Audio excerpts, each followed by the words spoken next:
Sungguhnya Allah Subhanahu wa Ta'ala menyukai kepada hambanya yang bertaubat dan mensucikan diri. Wa yuhibbul mutatahhirin. Dan Rasulullah katakan, man salaka thariqan, barang siapa yang memudahkan langkahnya, yatlubu fihi ilman, menuju ke majelis ilmu, salakallahu bihi thariqan min thariqal jannah, maka pasti Allah akan memudahkan masuk ke dalam surganya Allah.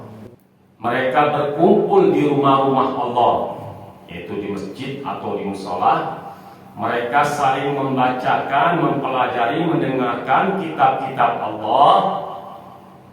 Maka Allah Subhanahu wa Ta'ala melainkan akan memberikannya sakinah, ketenangan jiwa.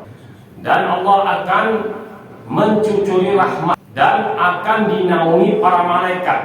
Jadi malaikat itu selalu mendoakan orang-orang yang duduk di majelis ilmu. Dan Allah Subhanahu wa Ta'ala kelak nanti di yaumil akhir akan membangga-banggakan para majelis itu tadi, ya, di depan majelis para malaikat. Lihat hambaku, waktu dia hidup di dunia, dia sering duduk rajin dalam majelis ilmu. Jadi dibanggakan Pak, di majelis para malaikat yang maksum. Ya. Maka insyaallah jangan bosan-bosan lagi kita selalu menghadiri majelis ilmu, duduk dalam majelis ilmu. Kalau kata ulama, sumber daripada masalah-masalah yang dihadapi oleh manusia ini adalah karena dosa kita, Pak. Dan ini Allah akan jamin, 10 hari terakhir itu di bulan Ramadan yang menjalankan ibadah puasa di bulan Ramadan, Allah akan bebaskan dia dari api neraka. Masya Allah. Sering kita dengar para ustaz, para alim sampaikan, ya ayyuhalladzina amanu qu anfusakum wa ahlikum nar, wa quduhan nas wal hijarah. Hai orang-orang yang beriman, jagalah dirimu dan keluargamu dan ahli-ahlimu, wa ahlikum nar, daripada siksa api neraka. Wa quduhan nas wal hijarah, dan bahan bakarnya itu daripada manusia dan batu-batuan.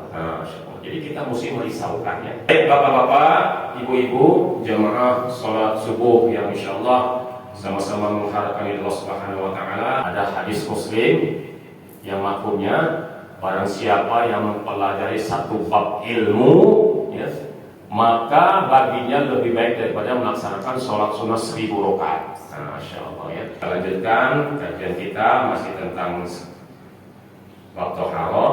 Saya merujuk kepada kitab masih Fathul Mu'in. Bismillahirrahmanirrahim. Walau fi ma'i qalibi biyani mu'tabara mimma mara akhara'ahu 'anil wudu walau lam yabku fi dimasi zamana yumkinu fihi tawb.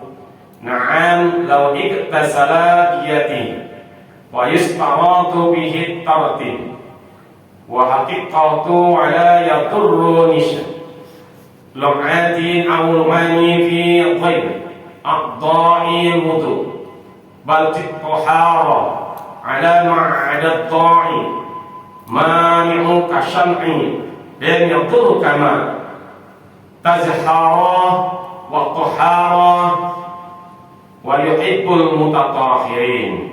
Sekarang yang membatalkan wudu, ya Pak, yang membatalkan wudu. Jadi sini katakan walau fi ma fi qalb. Jadi hal-hal yang membatalkan wudu adalah yang pertama, keluar sesuatu dari dua pintu atau dari salah satunya, baik berupa zat ataupun angin. Darah itu zat, ya. Baik yang keluar itu najis. Di sini yang membatalkan wudu salah satunya adalah yang keluar dari dua pintu. Maaf, pintu yang dari ini kita, ya, sudah itu dari belakang kita, ya. maka ini batal. Nah, tapi ada sebagian ulama mengatakan kalau ketika kita sholat ya, kita tahan ya kan, kita tahan, itu tidak apa-apa kalau yang penting kita yakin nggak keluar walaupun kita angin tuh kalau kita dalam sholat. Tapi kalau kita misalnya di luar daripada lagi sholat, lagi tiduran, kita punya wudhu ya. Nah, kalau kita lagi zikir, itu tiduran itu tidak membatalkan, ya, tidak membatalkan. La yaqbalu shalat ahadikum idza ahdasa hatta yatawadda. Allah tidak menerima salat seseorang apabila ia berhadas keluar sesuatu dari salah satu kedua lubang. Yang kedua, hilang akal. Ini yang membatalkan wudu. Karena tidur dengan tempat keluar angin yang tidak tertutup. Nah, ini. Yang ketiga, bersentuhan kulit. Nah, ya. Dengan kulit perempuan. Jadi bersentuhan kulit ya, yang bukan mahram. Kalau ini sepakat 4 imam batal kalau bukan mahramnya. Ini nggak apa-apa ya. Kalau fikih ini kita bahasanya agak jorok, nggak apa-apa ya. Namanya kita lagi ngaji ya. Jadi itu jorok bagus atau ngomong duhur lah, kemaluan lah ya. Jadi ngaji Pak ya. Jadi nggak apa-apa ya. Nah, jadi memang harus terang-terangan ngomong ya. Kalau lagi ngaji mah ya. Jadi yang keempat, menyentuh kemaluan atau pintu tubuh dengan telapak tangan, baik kemaluan sendiri, baik kemaluan orang dewasa ataupun kemaluan anak-anak. Menyentuh ini hanya membatalkan wudu yang menyentuh saja. Baginda Nabi SAW katakan, An Ummi Habibah qalat sami'tu Rasul, wudu yang menyentuh saja. Baginda Nabi SAW katakan, An Ummi Habibah qalat sami'tu Rasulullah sallallahu alaihi wasallam yaqulu man masa wajhahu falyatawadda. Jadi katakan Ummi Habibah, ia berkata, ia telah mendengar baginda Nabi sallallahu alaihi wasallam, barang siapa menyentuh kemaluannya hendaklah berwudu lagi. Nah, jadi itu yang membatalkan daripada wudu. Ya. Kemudian beralih kita kepada mandi. Nah, ya. Jadi mandi wajib terutama. Nah, jadi mandi wujub ini, mandi junub ini penting sekali. Ya. Jadi yang dikatakan mandi di sini adalah mengalirkan air ke seluruh tubuh. Nah, tentunya ini ada sama dalilnya, ada rukunnya, ada sunnahnya. Jadi Allah Subhanahu wa taala katakan, wa in kuntum junuba fathahara, dan jika kamu junub maka mandilah. Nah, itu kalau misalnya kita keluar mani, baik kita habis berhubungan dengan orang rumah ataupun kita mimpi enak, maka wajibnya untuk mandi junub ya.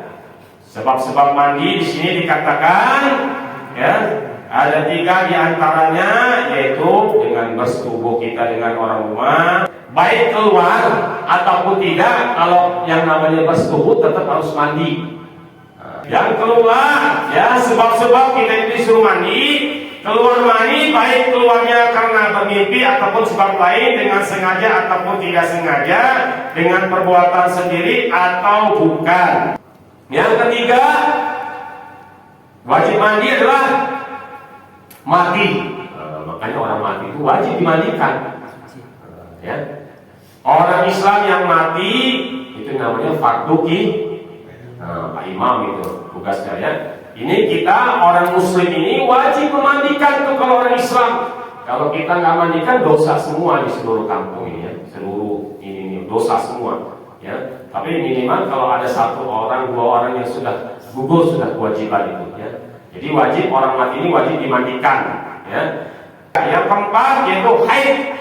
Nah, haid apabila seorang perempuan, nah ibu-ibu ini ya, anak-anak kita yang sudah dewasa, yang sudah akhir balik, mereka yang sudah datang haidnya, ya, telah berhenti dari haid, maka ia wajib mandi agar dia dapat sholat. Terus yang kelima adalah nifas. Nifas ialah darah yang keluar dari kemaluan perempuan sesudah melahirkan. Nah, ya. Yang keenam, melahirkan. Baik anak yang dilahirkan itu cukup umur ataupun tidak, seperti keguguran, itu masuk dalam kategori ya, maka dia harus mandi. Jadi mungkin itu saja, saya serahkan kembali kepada moderator. Allah wa bihamdihi, subhanakallahumma wa bihamdika, asyhadu an la ilaha illa anta, astaghfiruka wa atubu ilaik. Assalamualaikum warahmatullahi wabarakatuh.